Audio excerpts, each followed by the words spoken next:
డీఓఎస్టీ ద్వారా అడ్మిషన్ పొందిన మెరిట్ విద్యార్థులను ఫీజుల పేరుతో వేధిస్తున్న ప్రభుత్వ, ప్రైవేట్, కార్పొరేట్ కళాశాలపై వెంటనే చర్యలు తీసుకోవాలని డిమాండ్ చేస్తూ రేపు హైయర్ ఎడ్యుకేషన్ చైర్మన్ కార్యాలయం ముందు ధర్నా నిర్వహిస్తున్నట్లు ఏబీవీపీ జీవన్ తెలిపారు. అందరికీ నమస్తే. నేను మీ ఏబీవీపీ జీవన్.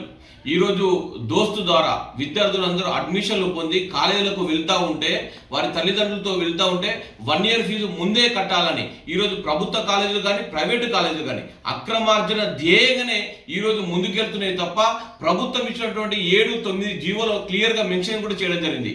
మీకు స్కాలర్షిప్ ఫీజు రియంబర్స్మెంట్ మీ అకౌంట్లో పడిన తర్వాత 1 week తర్వాత మీరు పే చేయాలని చెప్పేసి క్లియర్గా మెన్షన్ చేసినా కానీ ఈ ప్రభుత్వ జీవోలను కోర్టు ఇచ్చినటువంటి తీర్పులను తుంగలో తొక్కుతూ ఈరోజు ప్రభుత్వ కాలేజీలు మరియు ప్రైవేటు కాలేజీలు అక్రమార్జన ధ్యేయంగా ముందుకు పోవడాన్ని ఏబీపీ తీవ్రంగా ఖండిస్తుంది.